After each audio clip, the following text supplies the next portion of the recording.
Halo, 大家好。 Halo semuanya, hari ini kami akan mewawancarai salah satu tokoh masyarakat yang ada di Kapasan Dalam, yaitu dengan Sukdoni Jung atau Chang Shongsheng Xiansheng. 对，谢谢。Nah, kebetulan nih kita lagi di sini. Gimana kalau kita tanya-tanya langsung sama Sukdoni aja ya? Kira-kira gimana waktu kampung pecinan Kapasan dalam berkembang seiring berjalannya waktu, sama kira-kira apa yang buat tempat ini jadi bersejarah gitu di Surabaya? Begini, sejarah itu nggak bisa kalian tanya A, Sukdoni jawab B, tidak bisa. Sejarah itu harus kalian tanya A, Sukdoni mungkin jawabnya dari terakhir jet atau apa, agak panjang banget, makanya Sukdoni nggak bisa jawab langsung, harus cerita dari belakang sampai ke depan nanti.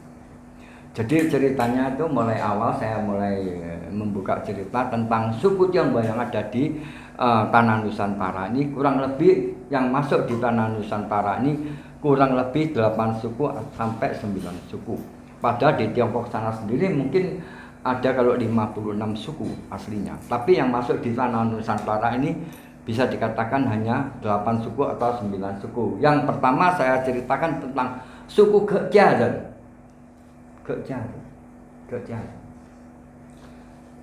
Orang suku Gejaran bisa dikatakan, maaf, ini semua positif, tapi banyak orang yang mengatakan ini negatif. Disebut Cina Singkek. Positif atau negatif? Cina Singkek, Cina Totok, Cina Kelontong. Coba bisa menjawab. Positif atau negatif? Setengah negatif. Tidak. Full positif. Cina Singkek seperti kalian tadi bisa disebut Cina Singkek. Sin ke tamu yang baru datang. Sin ke sama dengan montorteng sekutu zaman dulu.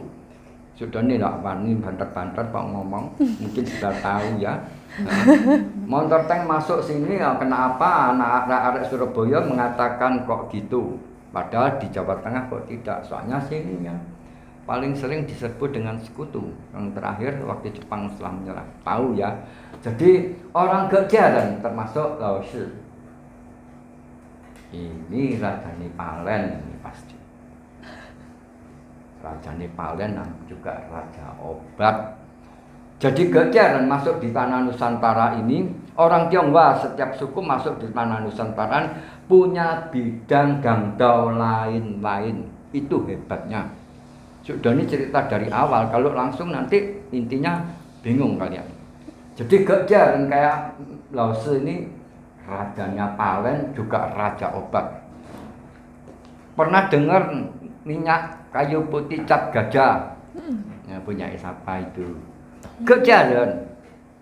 Toko obat Ikim Ti, Gejaran, Raja Obat.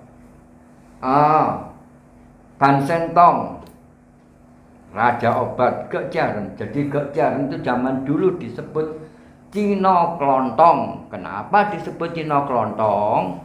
Umplung dibolongi, dikasih batu, dikasih gagang sambil mikul, kelontong itu dulu. Tapi generasinya yang sekarang pajarune loro. Kalau tidak percaya ikut Sukdoni di Kembang Jepun, Ko Awong, Asiko, Ayinko, itu Gejaran kabeh. Pajarune jajar-jajar rumah di perumahan. Maaf loh, nanti pas kok papa yang tak sini, Ko Awong kok iki. Wah, wah, jin, sorot.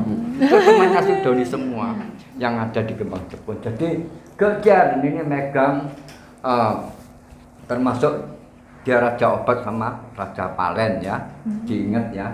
Ini nanti terus berjalan cerita ini sampai di Kapasan sini. Kedua, Fujian dan Cak Pengah Gunung. Ayo siapa ini yang Fujian dan kamu Fujian? Fujian harusnya. Oh, Fujian Raja Kain. Oh. Nah, jadi Fujian dan itu lain ya. Fujian kalau Gejaran Raja Obat, Raja Palen juga masakannya enak, pinter masak loh sih. Aku bangsakan dulu nang omah. Jangan kaget senang kayak wajah. Yang kedua adalah Fujian dan Hokkien, ya, orang Hokkien. Dia Raja Polowijo. Ya, Polowijo. Satu contoh kalau di Jalan Kapasan di sini ada rumah tua loteng, ya. Itu bangunan kurang lebih 1883 rumah itu namanya Lim Kunyo Raja Gula.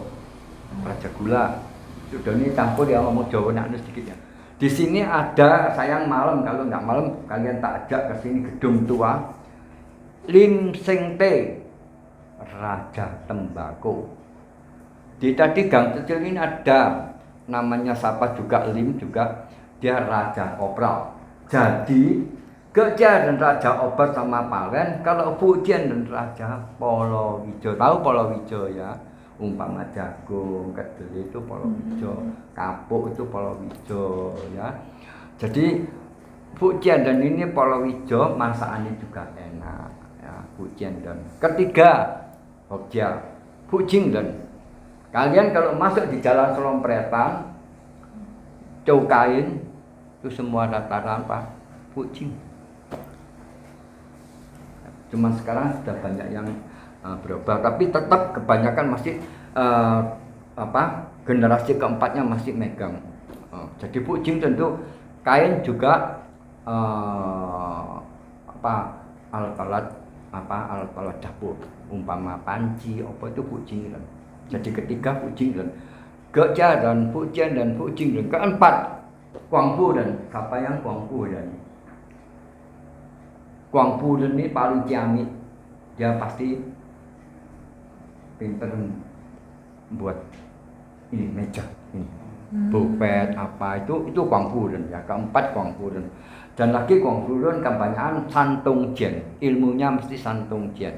Kelima Upa dan diingat ya nanti biar nggak lupa ya. Kelima Upa dan lebih condong, mereka biasanya lebih condong ke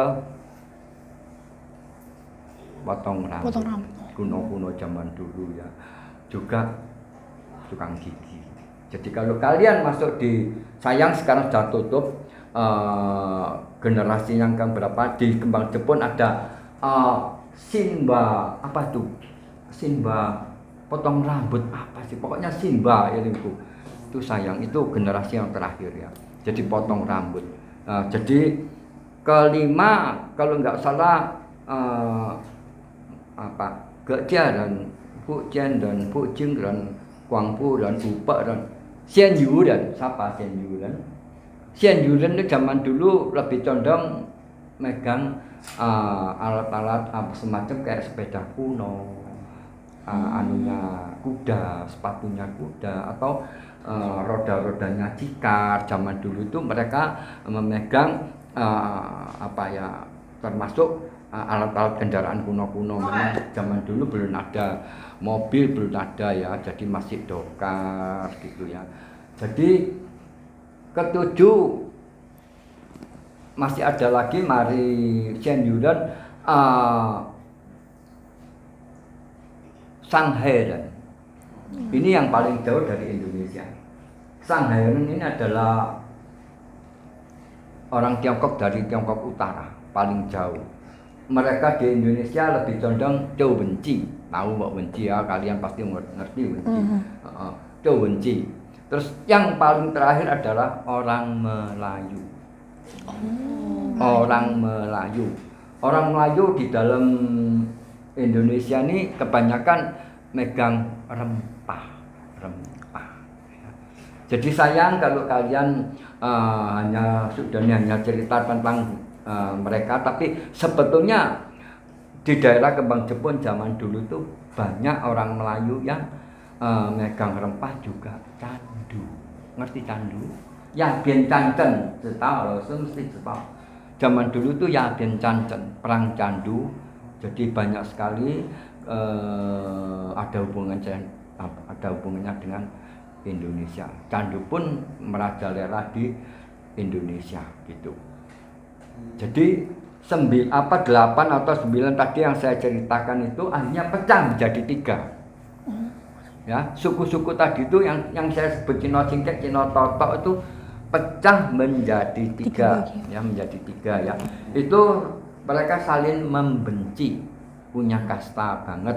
Makanya tadi sudah dicerita sama Laozi terus tentang Katolik nanti ada hubungannya dengan cerita ini ya. Loh, tapi kenapa kok bisa pecah jadi tiga? Nah ini ada cerita juga. Jadi pertama tetap Cino Singke, Singke ya, mestinya positif sekali sin tamu Pendatang yang baru. baru datang. Nah, ini mungkin yuk pajen yang lalu ini barusan pajen ini mengatakan ini tamu yang baru datang, Singke gitu. Tapi orang-orang nggak keliru Singke padahal positif sekali gitu. Terus akhirnya pecah menjadi tiga. Penglang di Nusantara ini pecah menjadi kalian tidak mengalami. Wah kalau mengalami sakit, sungguh sakit. Tetap Cino Singket, Cino Totok. Yang kedua Cino Baba. Jiao Shenren. Jiao Shenren itu mungkin ratusan tahun yang lalu, 600 tahun yang lalu mereka sudah nikah dengan suku-suku yang lain. Putra putrinya sudah dilahirkan di tanah Indonesia. Itu disebut Jiao Shenren. Yang ketiga orang Tionghoa di Indonesia.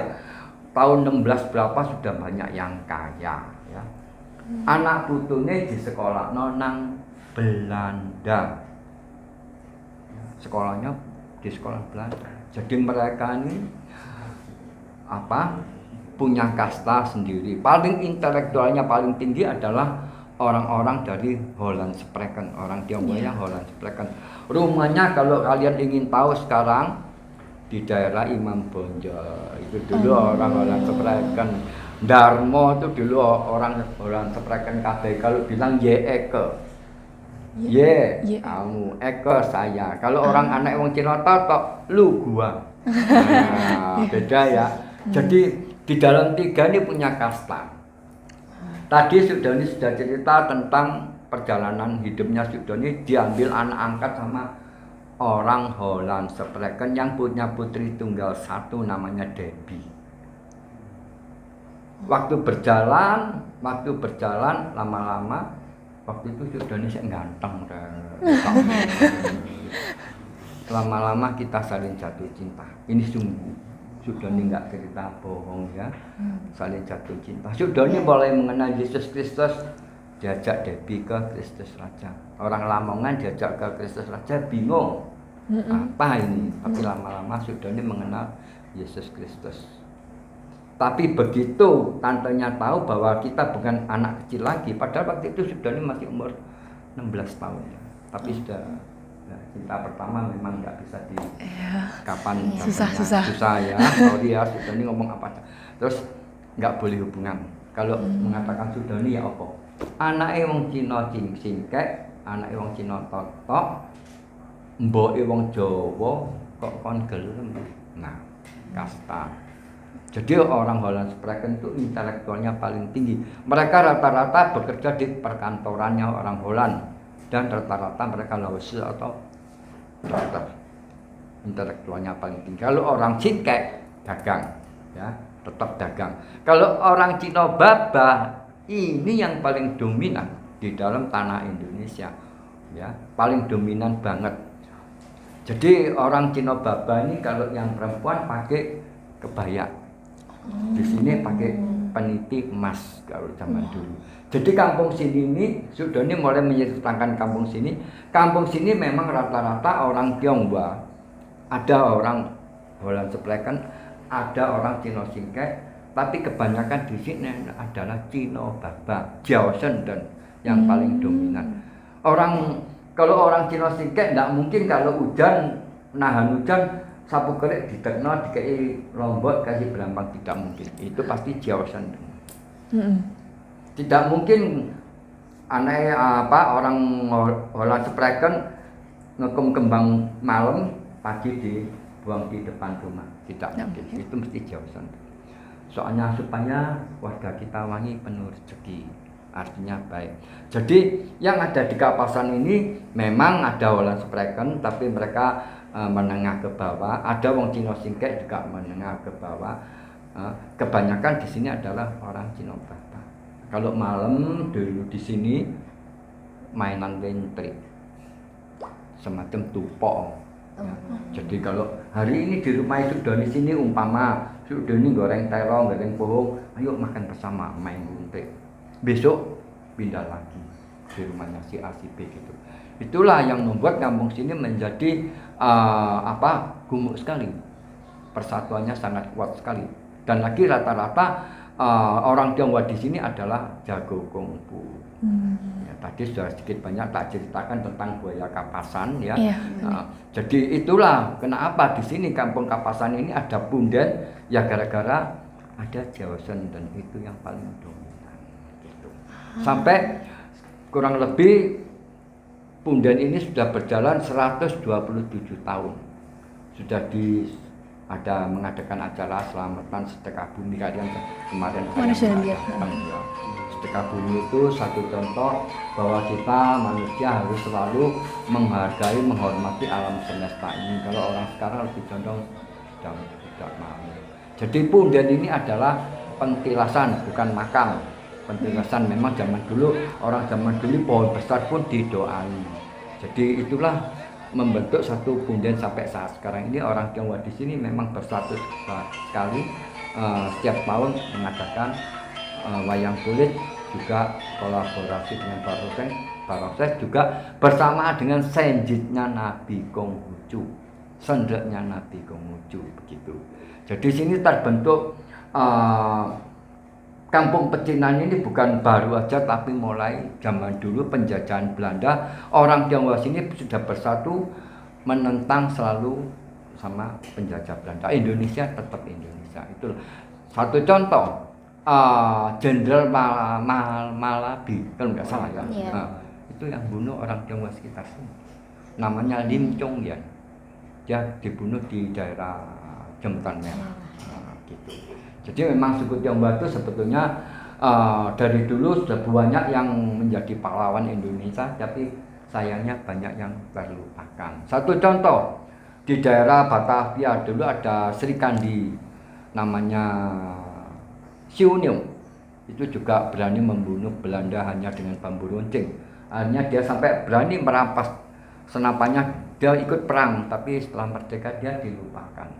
Di daerah Tuban ada orang Tionghoa yang hanya ingin meminta penisilin. Zaman dulu obat itu hanya penisilin toh untuk rakyat jelata, tapi sama Belanda tidak dikasih. Dia sampai mau ditembak, tapi orang ini jago kungfu, dia berani tarung membela rakyat jelata, tapi juga tidak ada apa. Jadi sebetulnya kita bangga, kita sebagai women power dan paling sedikit kita mestinya bangga bahwa kita ini ikut memperjuangkan tanah Indonesia ini. Kenapa? Kepala naga ada di Tiongkok, kepala naga ada di Tiongkok, badan naga ada di Asia, ekornya ada di Indonesia. Kenapa sudah nih kok bilang gini? Kenapa ekornya naga di Indonesia? Ekornya naga tidak dua seperti ekor ikan, tapi ada 5 sampai 6 sampai 7. Islam, Kristen, Katolik, Hindu, Buddha, juga ada Konghucu. Jadi inilah kebaikan Indonesia, bagaikan pelangi yang indah. Ayo mau tanya apa? Nah, apa saja bangunan dan struktur bersejarah yang masih ada di kampung ini dan apa ada cerita di balik mereka? Tadi kan kita juga udah keliling-keliling toh. Susu bisa nggak jelasin lebih dalam kayak ceritanya tuh apa? Terus kayak bersejarahnya di bagian mana? Sudah ini mulai cerita dari Kelenteng Bunbyo dulu. Ya. Kelenteng Bunbyo itu dulu dibangun pada 1883 awalnya oleh dua pembahasnya adalah dua orang Tionghoa. Dua orang Tionghoa itu yang ingin membangun kelenteng yang namanya Go Tae sama Ko Tiong Siong. Ya, jadi kelenteng itu adalah benteng terakhir bagi orang-orang Tionghoa yang ada di kota Surabaya ini. Waktu itu sekutu Jepang baru menyerah, sekutu masuk lagi. Yang disebut benteng terakhir adalah kelenteng Bunbyo. Jadi sangat bersejarah. Mestinya di kota Surabaya ini banyak sekali bangunan yang bersejarah termasuk di daerah Jembatan Merah kanan kiri sampai Pasar Pabean. Tapi berhubung pertanyaan kalian hanya yang ada di sini, termasuk rumah sebelah ini termasuk bersejarah sekali. Ini adalah rumah yang bangun adalah termasuk Fujian yang disebut Lim Sing Te, Raja Rokok. Jadi bangunannya masih betul-betul kuno. Sayang kalian belum sempat ke sana. Terus ada lagi bangunan kuno yang disebut Gedung Tung Yenwei. Tadi yang saya ceritakan sedikit tentang Gedung Tung Yenwei yang selalu ikut saksi bisu bahwa orang Tionghoa di sini masih ikut dalam memperjuangkan tanah Indonesia ini, walaupun mereka hanya di garis belakang, tapi mereka tetap memperjuangkan Indonesia, tetap Indonesia. Dan termasuk bangunan Punden. Punden itu juga bersejarah di sini bahwa orang Tionghoa di sini adalah bisa dikatakan sebagai contoh. Itulah orang Tionghoa yang sebenarnya bisa bersatu membentuk satu generasi yang baik untuk bangsa-bangsa Indonesia ini. Itulah sedikit tentang sejarah bangunan kuno-kuno yang ada di Kapasan Dalam ini. Termasuk lapangan Kapasan tadi, lapangan parkir itu dulu adalah tempat latihan kungfu untuk orang-orang yang pandai pemain kungfu gitu. Nah, ini apa sebenarnya? Kita pernah dengar-dengar tentang segitiga emas. Itu katanya ada dari ujung Jalan Kapasan sampai Jembatan Merah. Betul. Itu apa ya, Su? Nah, ini sebetulnya sayang ya kalian tidak ikut ke sana. Banyak sekali tempat-tempat bersejarah mulai dari Jembatan Merah sampai di ujung Jalan Kapasan. Kenapa disebut segitiga emasnya orang-orang Tionghoa? Soalnya apa? Suku Belanda, penjajah Belanda ini lebih mudah untuk mengawasi. Umpama satu contoh segitiga emasnya ini termasuk ada dari kampung Kauman. Kampung Arab ditaruh sebelah sini, kampung orang Melayu ditaruh sebelah sini, dan orang-orang yang punya bisnis palen di daerah Kembang Jepun, yang selompretan kain sampai alat-alat semacam kayak roda apa untuk geledekan apa. Jadi segitiga emasnya Surabaya ini lebih condong diawasi sama Belanda supaya Belanda lebih tahu bagaimana orang Tionghoa yang ada di Surabaya ini. Jadi segitiga emasnya ini kalau sudah ini mau cerita, waduh luar biasa sejarahnya. Termasuk sebelum Jepang masuk ini bukan disebut Kembang Jepun, disebut Jalan Lebar Cina. Tidak tahu bahasa Belanda ini sudah nggak iso. Untungnya bogang nggak mau. Jadi ngomong apa adanya, memang disebut Jalan Besar Orang Cina dulu. Dan dulu Kembang Jepun itu rata-rata masih pemakaman kuno. Di jalan rayanya Kembang Jepun 1980 itu waktu di Keduk untuk jalan raya itu masih ditemukan 2 bongpai. Jadi memang Kembang Jepun itu bisa dikatakan sangat bersejarah banget, mulai dari orang Gek, orang Fujian sampai orang Fujian dan ada di situ semua untuk menjalankan bisnis gitu. Seperti Pasar Bong tadi, makanya foto ini tadi saya bawa supaya kalian lebih mengetahui Pasar Bong itu aslinya adalah pemakaman kuno. Terus Rumah Abu itu ada hubungannya dengan Pasar Bong. Zaman dulu Rumah Abu itu untuk almarhum orang-orang meninggal zaman dulu tuh abunya dititipkan ke situ. Kalau kalian mau ke Rumah Abu bisa dengan Sudoni, tapi tolong harus dijaga perilakunya. Soalnya di sana masih banyak roh-roh yang gentayangan. Oh ya. Masih berpakaian zamannya mancing style itu di sana. Sudoni pernah ke sana soalnya. Jadi memang segitiga emasnya Surabaya ini bisa dikatakan mulai dari Jembatan Merah sampai di ujung Jalan Kapasan. Kenapa tadi Sudoni bilang di ujung Jalan Kapasan ada bangunan kuno itu punya Lim Kunio Raja Gulo gitu. Ternyata memang di Kapasan sejarahnya kental banget ya, Su. Memang bisa dikatakan Kapasan ini, Kapasan Dalam ini bisa dikatakan bisa dikatakan apa ya, sejarahnya yang paling luar biasa itu di Kapasan Dalam sebetulnya gitu. Satu contoh, Kembang Jepun itu belum ada, Kapasan ini sudah ada duluan sejarahnya gitu ya? duluan. Candian pun itu zaman Jepang, Kembang Jepun zaman Jepang, tapi sini sebelum zaman Belanda sudah memang banyak orang Tionghoa di sini yang lihai-lihai kungfunya, makanya sampai disebut kedai kungfu di sini gitu.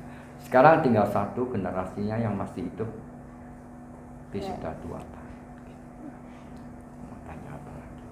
Nah, kira-kira gimana Kampung Kapasan Dalam ini mempertahankan warisan budaya dari Tionghoa, dan apa yang menjadi fokus utama gitu dalam upaya pelestariannya? Sudane juga terima kasih sama Tuhan Yesus Kristus atau sama Wang Jian Sangti. Sudane dapat jodoh dari Noni Kapasan Dalam. Supaya kenapa Sudane bilang begitu? Kalau Sudane umpama dapat jodoh dari orang lain, tak mungkin ketemu kalian. Ya toh. Pasti Sudane nggak bisa tahu sejarah. Tapi Sudane diberi sama Tuhan yang terbaik, diberi jodoh sama Noni Kapasan Dalam supaya Sudane bisa memberi sedikit wawasan tentang sejarah. Jadi Sudone agak kecewa dengan generasi sekarang, ya bukan kalian, moga-moga bukan kalian.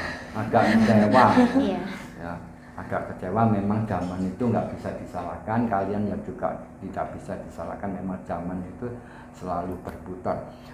Sayangnya generasi sini yang ada di Kampung Kapasan Dalam ini kurang begitu semangat untuk meneruskan apa ya, nilai-nilai sejarah yang ada di sini. Satu contoh, pekungfu semua orang luar yang belajar kungfu. Anak-anak barongsai, teman-temannya Sudane barongsai juga orang-orang luar. Remaja di sini pun tidak ada satu yang mau ikut barongsai. Ya maklum, sejarah apa zaman itu nggak bisa disalahkan, juga kalian mungkin nggak bisa disalahkan. Jadi saya agak kecewa, tapi saya juga merasa bangga dengan kampung sini masih memperingati semacam sedekah bumi atau waktu Imlek atau Cap Domek, lontong Cap Domek itu masih dilakukan terus sama teman-teman yang generasinya bisa dikatakan usianya sudah 45. Yang muda-muda ini biasanya.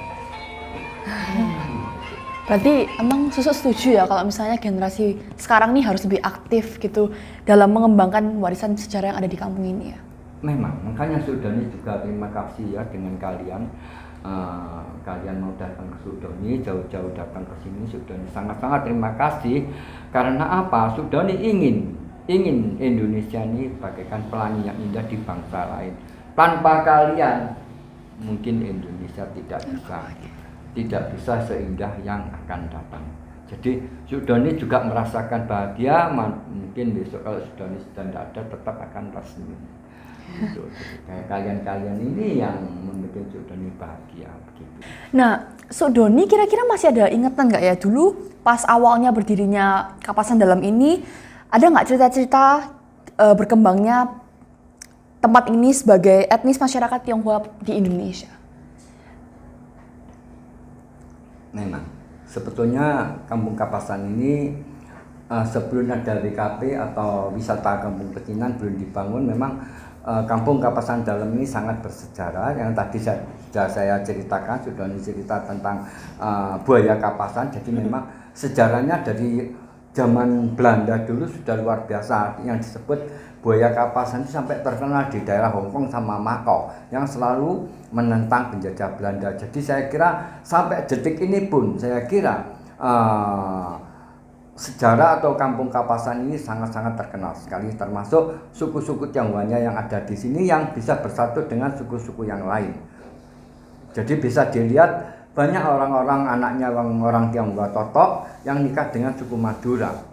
Ada juga anaknya orang Tionghoa Totok yang nikah dengan orang suku Jawa. Jadi mereka sudah bersatu, tidak seperti zaman-zaman dulu lagi. Malah sekarang ini saya lihat dari generasi yang muda-muda ini lebih condong mereka mulai nggak seperti dulu. Maksudnya tuh kalau zaman dulu teman-teman itu bisa kumpul kalau sore itu sambil nyanyi-nyanyi main keroncong. Kalau zaman sekarang anak-anak muda sekarang lebih condong mulai punya kerepotan sendiri-sendiri.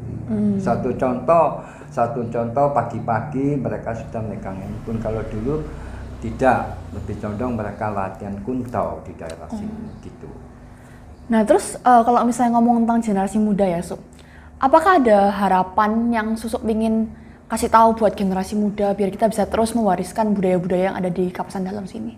Memang Sudoni ingin sekali, sebelum Sudoni meninggalkan alam semesta ini, Sudoni ingin sekali generasi-generasi seperti kalian ini bisa meneruskan sejarah yang ada di Indonesia ini, terutama sejarah suku Tionghoa yang begitu indah dan begitu hebatnya sekali. Jadi jangan sampai sejarah suku Tionghoa ini hilang terpendam gitu aja. Itu harapannya Sudoni, supaya Indonesia ini dipandang dengan bangsa lain sepatu. Bisa dikatakan pelangi yang terindah adalah Indonesia. Nah kalau gitu kira-kira dengan cara apa Su? Biar kita bisa terus mewariskan budaya itu. Sudoni dari awal sudah mengatakan zaman nggak bisa disalahkan, juga generasi juga nggak bisa disalahkan. Memang zaman itu terus maju, tapi Sudoni mengharapkan kalian bisa, cuman untuk ke situnya agak sulit. Satu contoh. Kalau orang zaman dulu, ibu-ibu zaman dulu ya, ibu-ibu. Umpama anaknya naik meja mau megang apa, ibu-ibu zaman dulu pasti bilang, tole boten pareng. Itu ibu-ibu zaman dulu. Kalau ibu-ibu zaman sekarang, tidak peduli suku Madura, tidak peduli suku Jawa, apalagi suku Tionghoanya. No. Ini satu contoh, zaman nggak bisa disalahkan. Ada lagi, kalau anak zaman dulu dipanggil tole, le, dalam bu, halus sekali. Kejawen itu halus sekali, sakral sekali. Seperti kesakralan Tionghoa juga. Dalam bu, kalau anak sekarang dipanggil le tole, tidak ada jawaban. Sakti anak sekarang. Jadi harapannya Sudoni memang agak sulit ya. Moga-moga kamu sini bisa terus generasi ini supaya lebih mengetahui tentang sejarah suku Tionghoanya itu bisa diteruskan sampai kapanpun, sampai Indonesia menjadi yang terindah daripada bangsa-bangsa lain. Oke, jadi untuk wawancaranya sekian terlebih dahulu. Untuk Sudoni kami sangat berterima kasih, mengapresiasi telah memberikan kami wawasan, meluangkan waktunya Susu untuk kami semua. Semoga ini bisa menjadi pembelajaran untuk kita para generasi yang muda untuk ya terus melestarikan tradisi yang telah ada.